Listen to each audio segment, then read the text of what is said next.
Wow. Good morning, guys.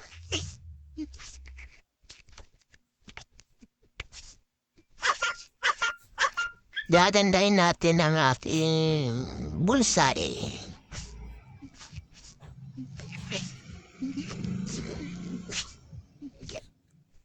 Kasi guys, bali, ang kahon nito ay ang tawag dito sa Bicol ay labnog. Dito sa Manila, di ko lang alam. Karaniwang nakikita lang to sa mga gilid-gilid. Lalo na sa medyo mga may tubig-tubig. Napakarami talaga guys na kahoy na ganito. Kahit saan kanto meron ito. Bali ito kasi ay kinakain ng paniki. Kuya, bat, bali,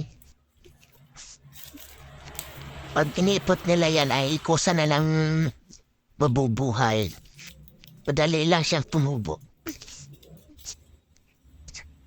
Iwawire muna natin siya.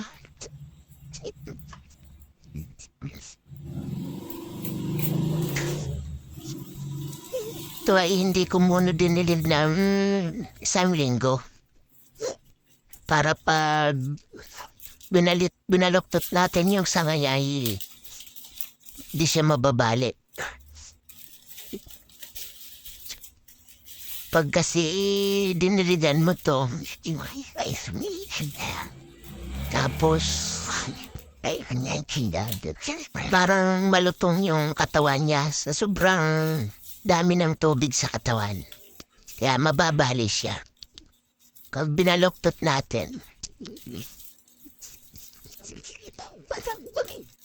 guys, mag-wire muna tayo.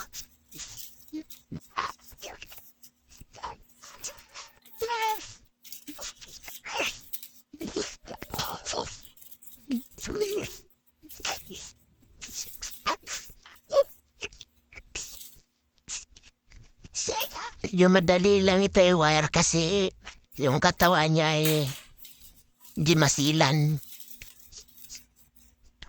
Malambot lang siya pag binaluktot.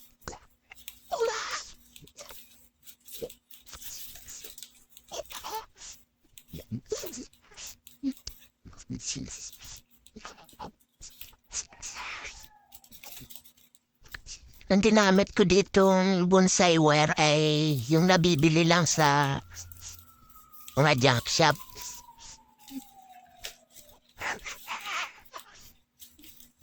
Bali sa kawad yata ng kuryente ito.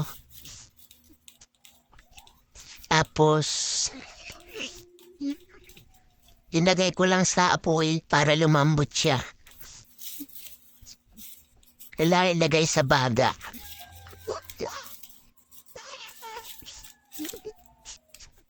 Pag hindi kasi ito pinalambot sa apoy ay matigas, parang alambre.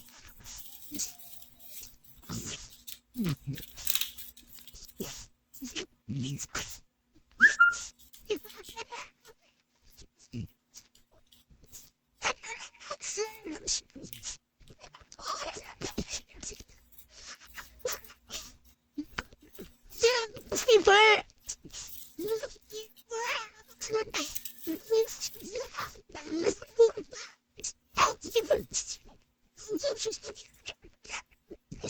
Baluktutin natin, guys.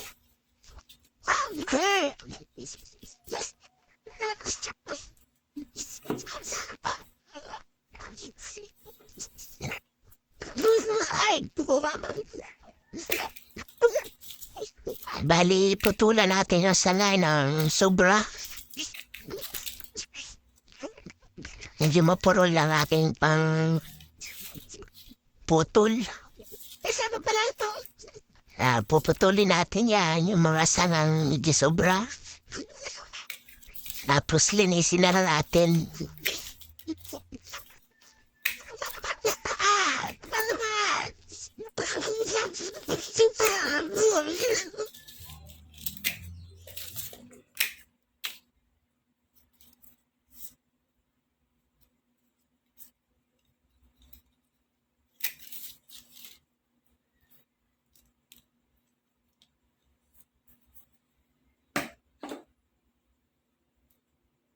Baluktatin na natin, guys.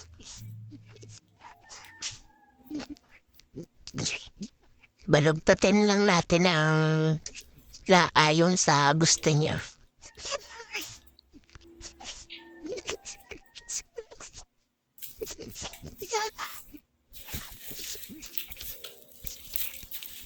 Tapos irerepat na rin natin. Medyo pisil-pisilin lang para matanggal ng pagkakapit sa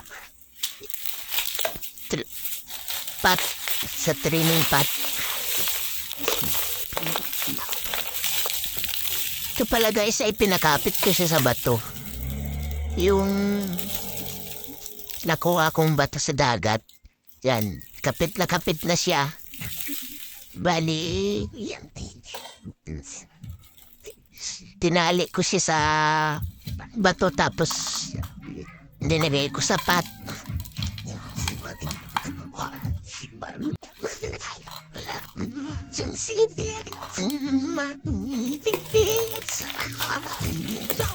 Yan, ilalagay natin sa bagong pot yung maganda na ng pot tapos tatali natin siya dyan para hindi ganong gumalaw.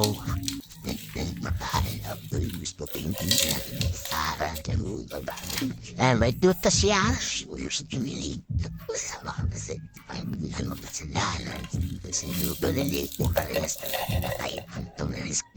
Kailangan natin guys yung talian para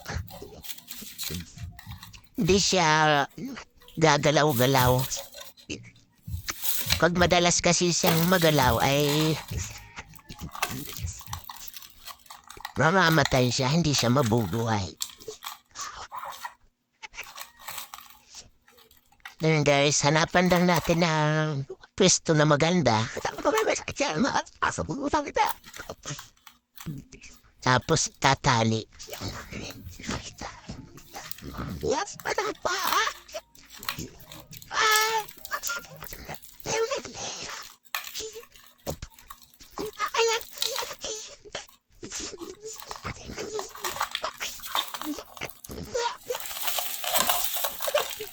Ito nga palang pot na nilalagyan ko ay nabili ko lang sa tindahan ng mga ano-ano. Yung bang kinikilo lang. Tapos binatasan ko na lang.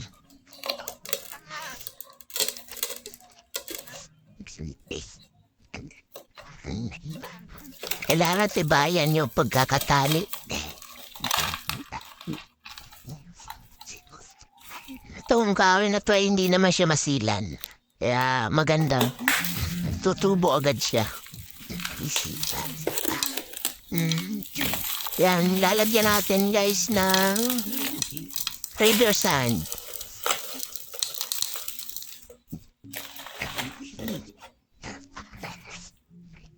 Pwede rin lupa kaya lang mas maganda itong river sand. Kasi ang river sand ay pag diniligan ng tubig ay mabilis siyang malis yung tubig niya. Kailangan dadaan lang yung tubig niya dyan. Kasi mahirap pag basta ka ng tubig, nabubulok yung mga ugat. Yan, sisiksikin lang natin guys ang buhangin. Para yung ugat sa ilalim ay malagyan. Siksikin lang natin ang siksikin.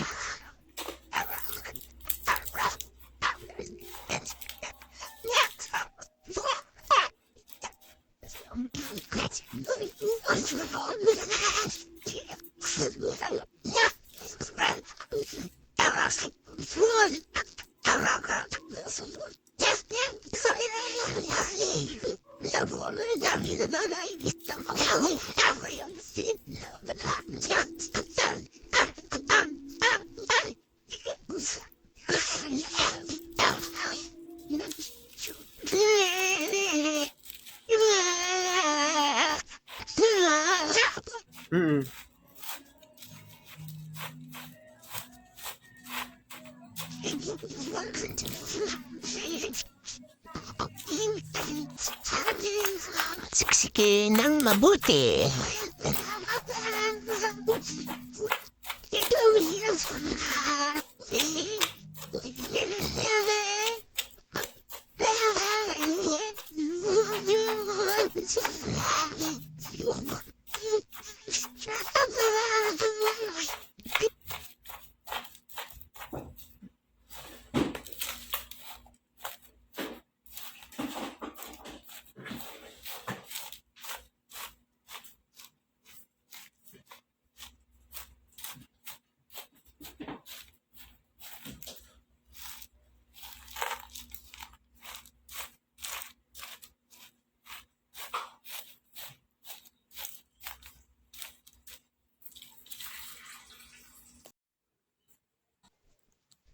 So ayan guys, okay na.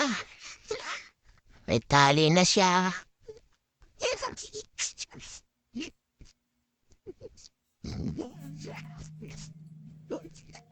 May bonsai wire na. Tapos naripat na rin natin. Titingnan natin mamaya. Pag diniligan kung okay yung drainage natin sa tubig. Yung butas ng ating pot.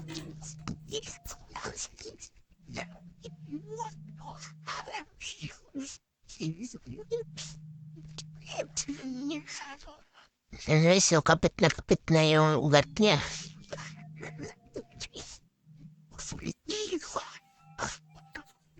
Itong kahoy naman kasi nito kahit sa simento, sa bakod na simento ay halos katubo din ito dun. Lagi lang may tubig.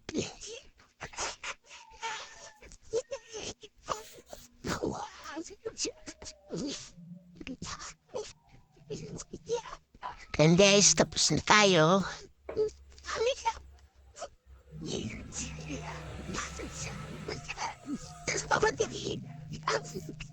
So, wire na natin at saka naripat.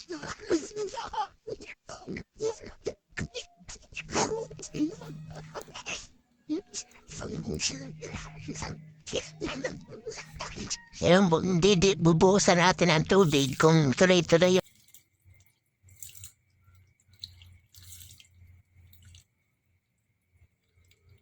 And guys, buhusan natin ang tubig. And guys, okay naman. Tuloy-tuloy yung tubig niya.